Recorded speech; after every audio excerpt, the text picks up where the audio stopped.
하나님의 말씀 누가복음 17장 11절부터입니다. 누가복음 17장 11절부터 19절 말씀인데요. 우리 한 절씩 교독하겠습니다. 예수께서 예루살렘으로 가실 때에 사마리아와 갈릴리 사이로 지나가시다가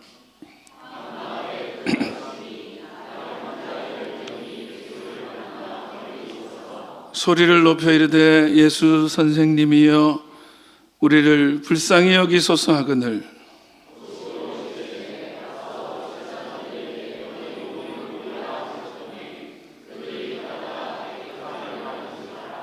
그 중에 한 사람이 자기가 낳은 것을 보고 큰 소리로 하나님께 영광을 돌리며 돌아와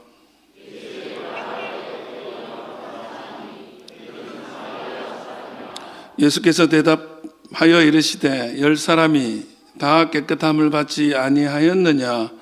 그 9은 어디 있느냐?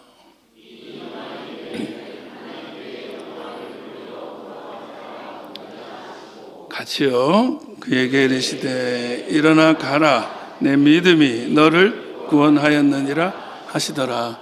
아멘. 이 시간 이 말씀으로 서로 품어주는 교회 하트원 6번째 시간, 서로 품어주는 감사 공동체, 서로 품어주는 감사 공동체라는 제목으로 하나님 말씀 나누겠습니다. 말씀드립니다. 우리 교회가 하트온이라는 주제, 그러니까 서로 품어주는 교회가 되기 위해서 예수 심장을 이식받아야 된다. 그래서 하트, 심장이기도 하고 사랑이기도 하는 이 꺼져버린 심장을 다시 켜자. 그런 말씀을 가지고 올 한해 나아가는 중에 우리가 그 하트라는 영어 단어에 한자 한자 철자를 따라서 지금 5째 주, 그러니까 다 해서 6째 주 주간 설교를 하고 있죠. H 힐링, 서로 품어주는 치유 공동체가 돼야 되고, 그 다음에 서로 품어주는 인카운터, 만남 공동체가 돼야 되고, 그 다음 뭐죠? 예? 어메이징, 경이로운 공동체, 교회에 오면은 기적이 있어야 될 줄 믿습니다. 그런 공동체. 그리고 또 뭐죠? 예? 지난주에 R해가 리바이벌 부흥 공동체, 다시 살아나는 공동체. 여러분 가정이 다 다시 살아나기를 주님의 이름으로 축원합니다. 오늘 마지막 철자인 T. 예, 감사.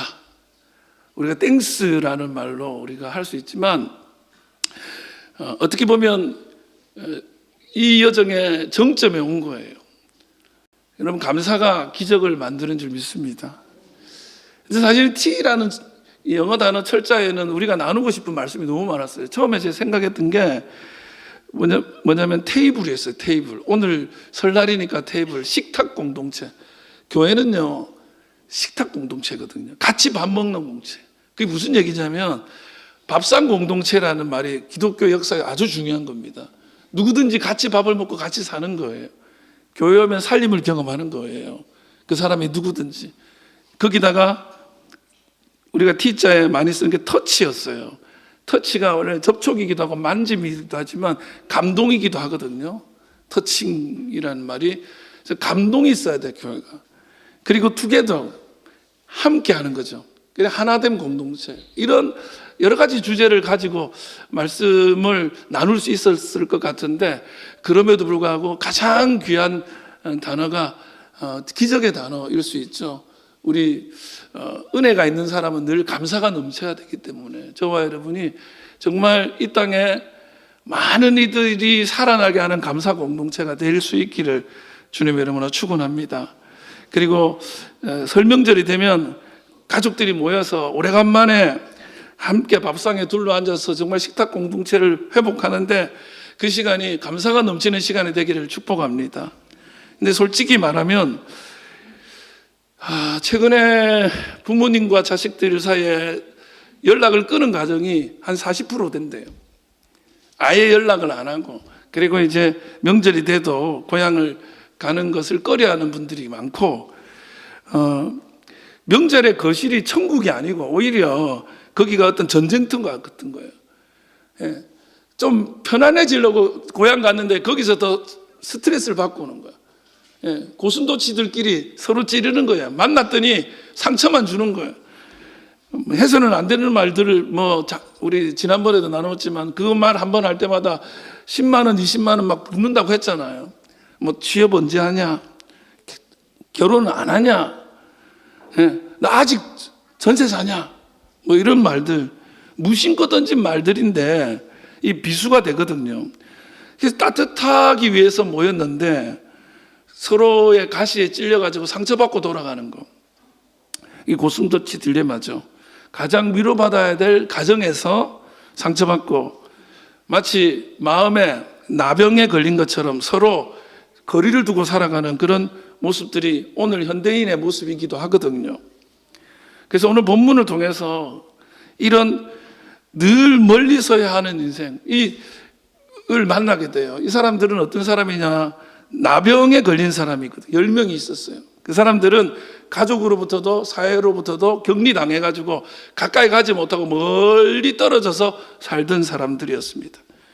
누구나 가까이 가기를 꺼려하는 사람들이기도 했고요. 근데 이 사람들이 예수님 만나고 운명이 바뀝니다. 저는 이 사회도 그렇고 여러분 가정도 그렇고 우리 한국 교회가 예수 안에서 다시 회복되고 다시 기적의 공동체로 일어설 수 있기를 간절히 바랍니다. 오늘 이 말씀 안에서 지혜를 얻고 여러분 가정이 이번 명절 때는 그런 은혜, 그런 정말 감사 공동체가 될 수 있는 기적을 맛보아하시기를 축복합니다. 그러기 위해서 첫 번째 뭐냐면 고통의 자리에서 함께 은혜를 구해야 돼요. 고통의 자리가 누구 탓하는 자리가 아니라 함께 은혜를 구하는 자리가 되기를 바라요. 12절 13절에 읽어봐요. 오늘 시간이 좀 없으니까 빨리빨리 해볼게요. 시작. 한 마을에 들어가시니 나병한 자 10명이 예수를 만나 멀리 서서 소리를 높여 이르되 예수 선생님이여 우리를 불쌍히 여기소서 하거늘. 예수님께서 한 마을을 지나가는 중이었어요. 근데 10명의 나병 환자가 멀찍이 서 가까이 오면 또 무슨 짓을 당할지 몰라요. 나병 환자는 나타나면 돌로 쳐서 죽여도 되거든요. 그러니까 멀리서 예수 선생님이여 우리를 불쌍히 여기소서. 여기 불쌍히 여기소서라는 말이 헬라 엘레에오라는 단어의 명령형이에요. 엘레손. 여러분 키리에 엘레손이라고 있죠. 주여 우리를 불쌍히 여기소서. 근데 이게 명령형이니까 당장 우리를 긍휼히 여겨 주십시오. 당장 우리에게 자비를 베풀어 주십시오. 이게 명령형이 고쳐줘 이런 말이랑 비슷해요. 근데 히브리어에서는 이 명령형이 너무 간절하면 명령형으로 쓰는 거예요. 그래서 주님 내 힘으로는 할 수가 없으니까 제발 우리 좀 도와주세요. 이 단어가 지금 여기 있는 불쌍히 여겨 주시옵소서 이거예요.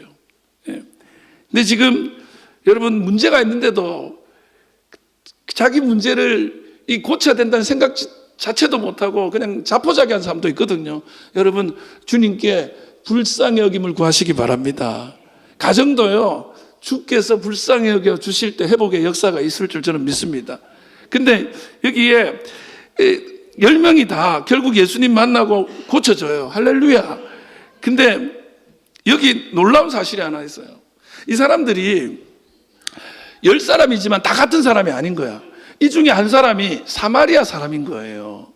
사마리아 사람. 그러니까 다시 말해서 10명 안에 유대인도 있고 사마리아 사람도 있었어요. 여러분 원래는 이 유대인과 사마리아 사람은 같이 같은 공간에 절대로 있지 않습니다. 서로 역사적으로 종교적으로 원수관계. 그래서 유대인이 사마리아 사람 보면 침 뱉는 거예요. 침을 뱉어요. 사람이라고 취급하지 않고 개라고 취급했기 때문에 침을 뱉습니다.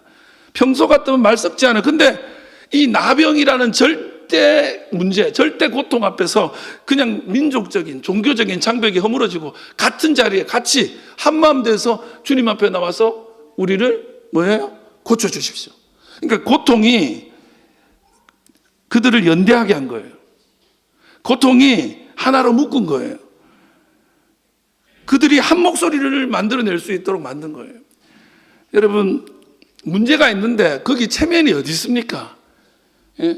거기 뭐 민족 따지고 거기 뭐 종교의 어떤 너는 유대교고 나는 기독교 이런 거 따질 데가 어디 있어? 같이 가는 거예요, 주님 앞에.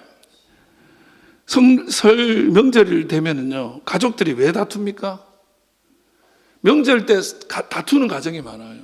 저도 많이 봤고요. 우리 가정에도 식구가 워낙 많았기 때문에 그런 일도 많았어요. 대부분이 다 자기가 옳다고 내가 맞다고 생각하기 때문에 그 지적을 하는 거예요. 그 바른 소리 하는 거예요. 틀린 말은 아니지만 아픈 소리를 하는 거예요. 시어머니 눈에는 며느리가 늘 부족해 보이는 거예요. 근데 시어머니가 말을 하면 며느리는 섭섭해. 왜? 말투가 서운한 거예요. 나는 고생했는데. 예? 며느리들이요. 네, 잘하십시오. 그리고 형제 간에는 서로 이제 불만이 나오기 시작해요. 누가 한 명이 꺼내면 나만 있는 줄 아나, 나는 말 안 할, 뭐 없는 줄 아냐 하고 말하기 시작해야죠. 상처를 서로 찌릅니다. 그 식탁이 따뜻한 자리가 아니라 불편하기 그지없는 자리가 돼요. 근데 여러분 영적인 눈으로 딱 뜨고 보면요, 다 괜찮은 것 같아도요, 그 식탁에 앉아있는 모습들은 그냥 아무 문제 없는 것처럼 보여도요, 하나님 앞에서는 전부 은혜가 필요한 연약하기 그지없는 문제를 가진 존재들이란 말이에요. 여러분, 지금 문제 없는 사람이 없어요. 지금 우리가 이런 거 가지고 내가 옳으니 네가 틀렸니 이런 거 가지고 싸울 겨를이 없어요. 지금 한마음 돼야 될 때란 말이죠. 예.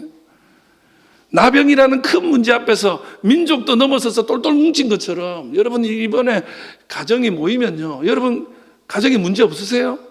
가정이 이런데 누가 더 옳고 누가 더 덜 옳고 이런 거 따질 겨를이 어디 있습니까? 형님이 옳고 동생이 틀렸고가 아니고 우리 좀 도와주십시오. 주님께 기도하는 시간이 될 수 있기를 주의 이름으로 축원합니다. 부부 간에도 남편이 옳고 아내가 옳고 이런 거 아니에요. 서로 좀 이렇게 따지고 지적하지 마세요. 좀. 예? 서로 한마음 되십시오. 그리고 지금 이렇게 문제가 많은데 하나가 돼도 안 될 판인데 그렇게 싸워가지고 갈라서 가지고 뭐가 되겠어요? 여러분, 이번 명절에 우리가 다 지금 지고 있는 큰 문제가 있다고 생각하시고 그 문제 앞에서 연대하실 수 있는 가정들이 되기를 주의 이름으로 축원합니다. 그러니까 그게 역사가 일어나는 거예요. 만날 수 없는 사람들이 만나서 외치니까 예수님께 그 소리가 다 다른 거예요. 혹시 이번 명절에 꼴 보기 싫은 시누이가 있다든지,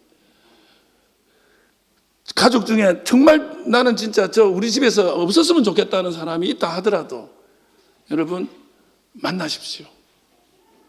하나 되십시오. 그리고 한 마음으로 기도하십시오. 그때 가문이 새로워질 줄 믿습니다. 두 번째, 익숙함에 속지 말고 받은 은혜를 기억해야 돼요. 뭐라고요? 받은 은혜를 기억하는 거예요. 여러분, 익숙해지면 그게 당연한 줄 알아요. 그게 아니라 내가 받은 게 커요. 그래서 교회도 처음 왔을 때는 좋다 그랬다가 한 번 2, 3년 다니고 나면은 그냥 그 좋았던 게 없어져 버려. 익숙해져서 그래요. 14절 15절 시작. 보시고 이러시되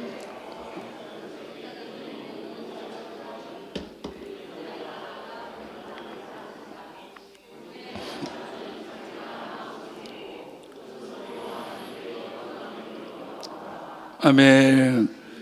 율법에 따르면요, 당시의 나병 환자들은 제사장이 완치 판정을 내리면 다시 자기 집으로 돌아갈 수 있었어요. 공동체로 돌아올 수 있었습니다. 사회로 복귀할 수 있었어요. 근데 예수님께서 고쳐주는 게 아니고 가서 제사장에게 네 몸을 보이라 그래요. 10명한테, 나병 환자들한테. 그러면 이게 고쳐지는 모습을 보면 갈 수 있는데 아직 고쳐지지도 않았는데 가라고 그랬어요. 근데 이들이 10명이 예수님 말씀을 믿고 그냥 갑니다. 여러분, 믿음으로 걸을 수 있기를 축복합니다. 안 보여도 보고 갈 수 있기를 바랍니다. 예수님 말씀은 미래의 말씀이지만 오늘 일어날 줄 믿습니다. 오늘 말하면 그 미래가 오늘이 돼요. 내 눈이 안 보인다고 없는 게 아니에요. 공기가 안 보여도 있잖아요. 주님의 능력은 믿음으로 볼 수 있을 줄 저는 믿습니다. 근데 여기서 중요한 게 뭐냐면 그 제사장에게 몸을 보이러 가는 중에 고쳐졌어요. 할렐루야. 가다가 고쳐졌어요. 그래서 여기 깨끗함을 받았다라고 했는데 이 깨끗함이란 말이 헬라어로 카타리조인데 새로워졌다는 뜻이에요. 살이 새로워지고 인생이 새로워졌어요. 할렐루야. 여러분이 예수 안에서 새로워지는 역사가 있기를 바랍니다. 믿으십시오. 믿음대로 되는 거예요. 근데 사람들이 어떻게 했냐? 자기 고쳐졌잖아. 좋아요, 안 좋아요? 너무 좋은 나머지 지금 다시 사회로 복귀하고 가정으로 복귀하고 이제는 내 인생 살 수 있다는 생각에 이들이 다 어떻게 했어요? 완치 판정을 받고 나서 사랑하는 가족들에게 돌아간다고 그냥 후다다닥 가정들한테 돌아가 버렸어요. 그래서 성경이 쓸쓸한 기록을 하죠. 10명 중에 한 사람만 예수님한테 찾아온 거예요. 17절 시작. 예수께서 대답하시되 10사람이 다 깨끗함을 받지 아니하였느냐? 그 9은 어디 있느냐? 그러니까 10명이 고쳐졌는데 나머지 9명은 자기 집으로 얼른 간 거예요. 너무 좋으니까. 여러분 같으면 안 그럴 것 같아요? 얼른 돌아간 거예요. 근데 이 한 사람은 주님한테 돌아와서 경배해요. 예. 근데 그 사람이 알고 봤더니 사마리아 사람이에요. 그러니까 왜 이런 일이 일어나냐? 사람들은 선물에만 집중하거든요. 자녀들은 선물에만 집중하거든요. 근데 선물 주신 분을 볼 수 있기를 바랍니다. 저는 오늘 앞줄에 우리 해병대 지환이 하고 그 지환이 아빠 이렇게 같이 앉아 있는 거 보니까 너무 좋아요. 예. 지환이 아버지가 우리 교회 와서 우리 김하연 성도님하고 같이 예배 드리는 게 너무 좋아요. 할렐루야. 잊지 않기를 바랍니다. 이게 나중에 어떻게 되냐면 이렇게 있다가 익숙해지면 나한테 없는 걸 바라기 시작해요.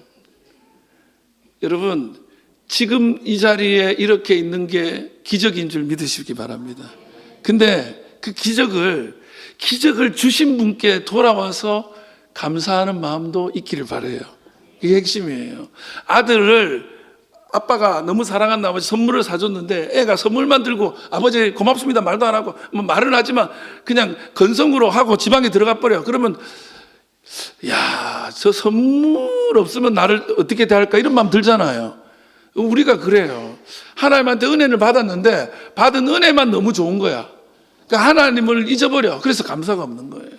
여러분, 지금 여러분 가운데에 누리고 있는 모든 것들, 부모님께서 여태까지 해준 것들, 형제 자매가 이때까지 오면서 서로에게 주었던 영향들을 그저 받았다고 생각하지 마시고 그게 귀하게 여겨지기를 주의 이름으로 축원합니다. 예. 어떤 사람은 안 좋은 것만 보이거든요. 근데 어떤 사람은 좋은 것만 보여요. 그 사람이 감사할 수 있어요. 그 세브란스 병원에 그 병상 일기 같은 게 있어요. 거기에 올라온 내용인데 어떤 사모님이 암 투병을 하셨어요. 근데 이분의 스토리가 거기 있는데 어떻게 됐냐면 이제 수술을 몇 차례 하고 또 큰 수술을 앞두고 있는 거예요. 근데 이제 선생님이 아무리 봐도 조금 이제 큰 기대를 하면 안 될 것 같아서 사모님 뭐 이렇게 살면서 감사한 거 고마운 사람들 많죠. 감사일기 한번 써보라고 그러는 거예요. 근데 생각해 보면 머리도 지금 다 빠져 있고 아무래도 지금 의사 선생님이 이렇게 얘기하는 그 눈치가 인생 정리하라는 뜻으로 들리는 거예요. 감사가 돼요? 감사 안 되잖아요. 그래서 선생님이 쓰라고 하면서 감사 노트를 하나를 준 거야.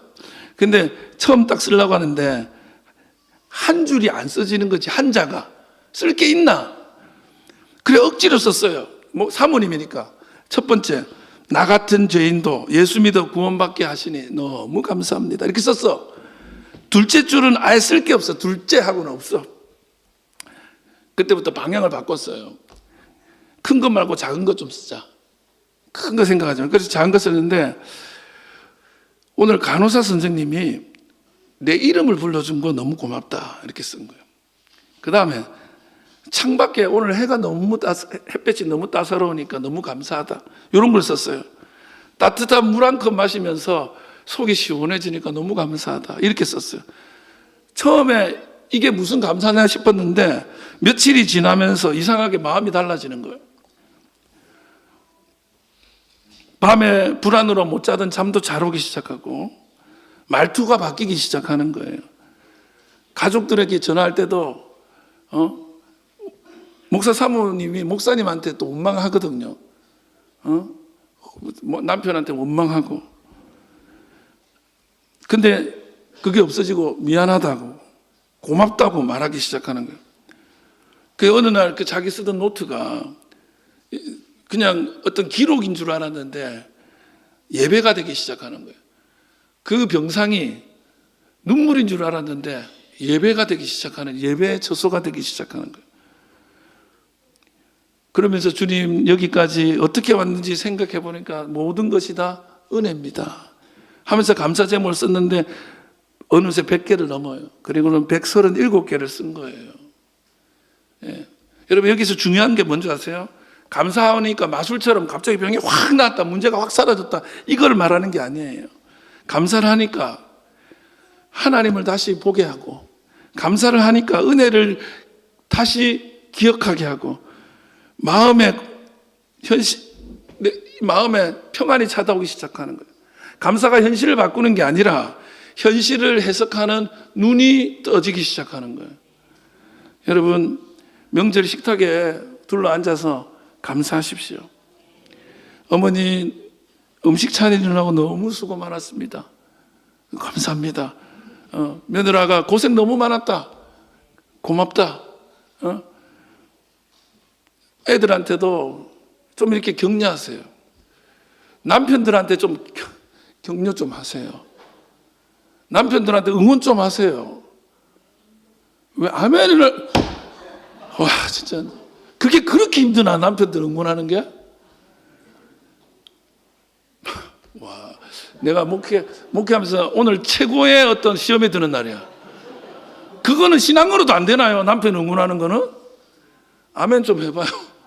예, 그러니까 난 남편이 없는데 이러고 있다. 그게 아니고 누구나에게 하십시오. 제일 꼴 보기 싫은 사람한테 하세요. 예. 그래도 안 죽고 살아있는 것도 고맙잖아요. 어디 나가서 큰 사고 안 치고 온 게 또 어디야. 다 감사해요. 남편들은 숨 쉬는 것만 해도 감사하시기 바랍니다. 예. 잘못 죽으면요 큰 해를 받아요. 얼마나 고마워요, 살아있어서. 자녀들에게 성적이나 성취를 칭찬하지 마시고 존재를 칭찬하세요. 살아있어서 우리 집에 와줘서, 우리 가문에 태어나서 고맙다고. 할렐루야. 마지막으로 이게 중요한 건데 시간이 없으니까 짧게 할게요. 누구든지 돌아볼 수 있는 구원의 자리를 만들어야 돼요.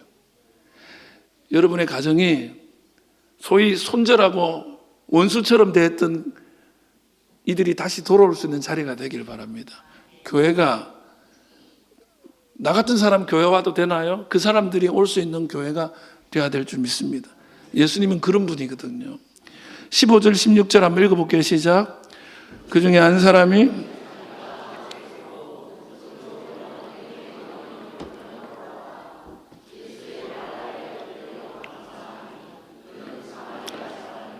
아멘. 18절도 읽어봐요. 시작.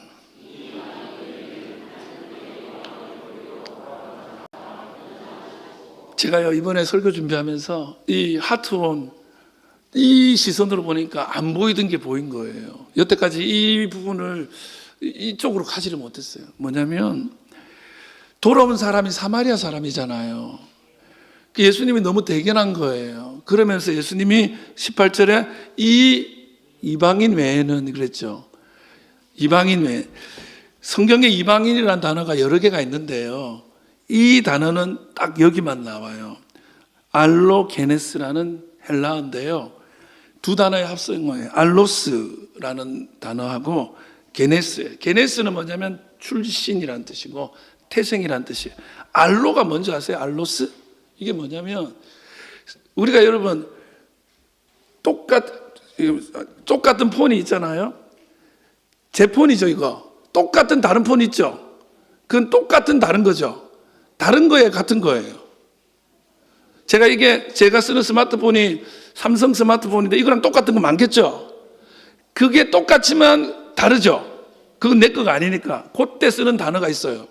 근데 그게 아니라 제 스마트폰은 삼성폰이고 아이폰이 있어요. 같아요, 달라요?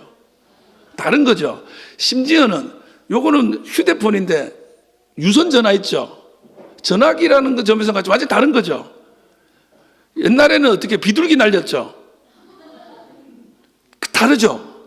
완전히 DNA가 다르다는 뜻이 알로스예요. 같은 인간이 아니란 뜻이에요. 이게. 그래서 성경에 딱 여기만 쓰여요. 예수님이 말해요. 이 이방인 외에는 돌아온 사람이 없냐? 이렇게 했어요. 제가 이걸 보면서 고민을 하는 거예요. 왜 예수님이 이런 말을 했을까? 여러분 생각해 보세요. 왜 다른 9명 유대인들은 안 돌아오고 1명 사마리아 이방인만 돌아왔을까? 제가 이것 때문에 너무 마음이 아팠어요. 사실 나머지 9명은요 고쳐지면 돌아갈 곳이 있었어요. 지금은 떨어져 있지만 고쳐지면 이 나병만 나으면 갈 집이 있었어요. 사회로도 시스템이 돼 있어서 돌아가면 자기 일이 있어요. 성전에도 들어갈 수 있어요. 근데 이 사마리아 사람은 가다가 깨달았어요. 난 성전에도 못 들어가는데? 나는 고쳐져도 돌아갈 곳이 없어요. 제가 이걸 보고 너무 마음이 아픈 거예요. 그래서 이 사람이 돌아왔구나. 이 사람도 돌아갈 곳이 있어서 얼른 거기부터 가야지. 그게 사람이지. 근데 이 사람이 왜 먼저 예수님한테 왔냐면 돌아갈 곳이 예수님밖에 없어요. 여러분, 세상에는 어디에서도 환영받지 못하는 사람들이 있습니다. 가정에도 철천지 원수 같은 그런 친구들이 있어요. 그 돌아갈 품이 탕자가 돌아갈 집이 있었던 것처럼 예수님 품이 돌아갈 곳이 되는 거예요. 저는 여러분과 저의 인생 가운데에 예수님의 심장이 이식되고 우리가 누군가가 돌아갈 수 있는 그 집이 되기를 주님의 이름으로 축원합니다. 명절이 되면 명절인 게 지긋지긋한 사람들이 있어요. 오히려 갈 고향도 없고 만날 가족도 없는 사람들이 있답니다. 그런 사람들에게는 이 명절은 아픔이에요. 근데 그들에게 돌아갈 자리를 제공했을 때 어떤 일이 일어나는지를 보여주는 좋은 일이 있어요. 서울 청량리 근처에 보면 소위 말하는 다일 공동체 바퍼 사역이라는 걸 합니다. 제일도 목사님께서 1988년 겨울에 올림픽이 있었던 그해 겨울에 남들은 세계적인 축제를 했고 좋았는데 그해 겨울에 청량리 광장에서 한 어르신이 쓰러져 있는 거예요. 그 어르신한테 어르신 진지 드셨어요? 그랬더니 어르신이 나흘 굶었다는 거야. 기를 의심한 거야. 이런 추운데 나흘이나 굶고 있으니 이게 살겠어요 사람이. 그래서 급하게 라면을 끓여가지고 그분에게 드린 거예요. 그렇게 시작된 한 그릇의 밥이 시간이 흘려서 길 위에 식탁이 되었고 지금은 공식적으로 하루에 한 2,000명 정도를 무료 밥을 제공하고 노숙인들이나 무위탁 노인들에게 제공을 합니다. 근데요, 이분들이 밥만 먹으러 오는 게 아니었던 거예요. 밥 그게 뭐 대단해서 요즘 그럴 수 있겠지만 이 밥이 아니고요. 그게 딱 오면 오세요. 어서 오세요 어르신. 여기 앉으세요. 추우셨죠? 한 그릇 더 드릴까요? 이래요. 설교를 막 하고 이러지 않아요. 앉아. 그러면서 당신은 여기 있어도 되는 사람이라는 것을 그들에게 말하고 있어요. 어떤 분은 그래요. 여기서 처음 사람 대접 받아봤다는 거예요. 세상에서는 계속 밀려나서 나병 환자들처럼 가족들에게도 못 가고 다른 사람들에게도 함께하지 못하는 그들인데 그 자리에서는 가족이고 손님인 거예요. 한 그릇 더 주세요. 예 하고 주는 거예요. 그리고요 그 다음 주에 또 와요. 사람 대접 받으니까 밥 한 그릇 다른 데서 얻어 먹을 수 있는데 거기서 사람 대접 받고 싶어서 오는 거예요. 그게 내 자리가 있는 거예요. 그때 어느 날 부엌으로 들어가요. 설거지를 도와요. 형제님 같이 합시다. 예, 이거 하셔도 돼요. 그러면서 같이 식구가 되는 거예요. 이방인이었는데, 네. 오늘 성경이 말하는 완전 다른 사람, 알로게네스, DNA가 다른 사람, 우리랑 다른 인종, 나랑 같이 앉으면 안 되는 사람이었는데 내 식구가 되는 자리가 거기 있었기 때문에 거기를 찾아가는 거예요. 나중에는 그 공간 문제로 재건축을 해야 되고 돈이 많이 필요했는데요, 그 노숙인들이 돈을 모아서 짓습니다. 그 돈 문제가 아니라는 얘기예요. 여러분, 오늘 여러분의 집에 교회가 그렇잖아요. 목사님, 저도 교회 다녀도 되나요? 저 같은 사람도 구원받고 예수님 사랑받을 수 있나요? 교회는 어떤 곳이에요? 나 같은 죄인 살리신 주 은혜 놀라와. 죄인이고 벌레만도 못한 내가 용서받을 수 있나요? 불렀던 내가 주님께 사랑받는 것이 교회입니다. 예수님은 그들을 품으십니다. 저는 저와 여러분이 그런 삶을 살 수 있기를 주님의 이름으로 축원합니다. 말씀 마칩니다. 오늘 명절을 앞두고 제가 이렇게 여러분들에게 설교지만 덕담으로 우리 가정들이 진짜 천국이었으면 좋겠어요. 그러려면 먼저 감사를 시작하셔야 돼요. 깨끗해지고 고쳐진 것만 감사하면 1차적인 거예요. 구원은 전혀 다른 차원의 것이에요. 여러분 가정에 그저 문제 하나 해결된 걸로 기뻐하는 것이 아니라 정말 영원히 새롭게 되는 역사가 있기를 바랍니다. 온 가문이 하나님 안에서 한 해 동안 서로 격려하면서 감사하면서 은혜를 누리면서 살아갈 수 있기를 간절히 바랍니다. 우리 찬양 같이 불러봅시다. 은혜라는 찬양이에요. 내가 누려왔던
없었던 것을 모든 것이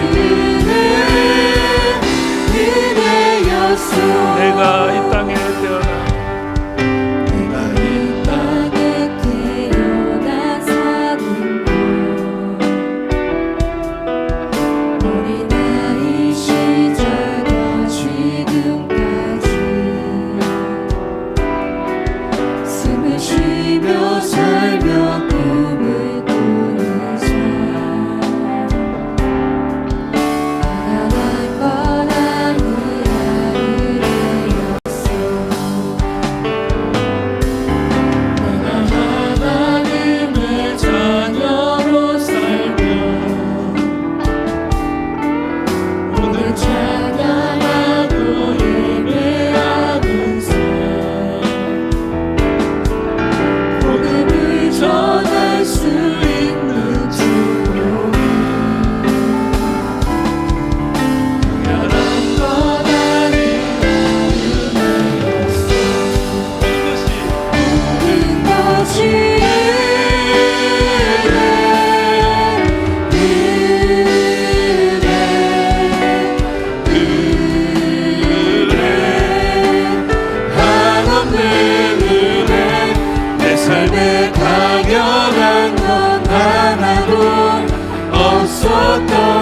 모든 것이 은혜였소 모든 것이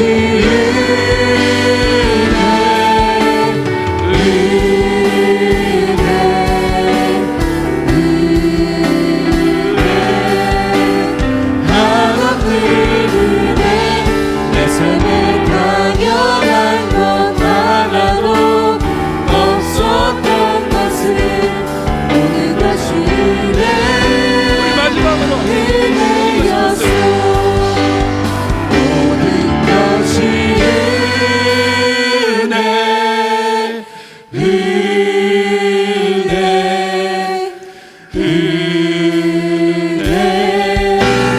한없는 은혜 내 삶에 당연한 것 하나도 없었던 것은 모든 것이 주의 친절한 사랑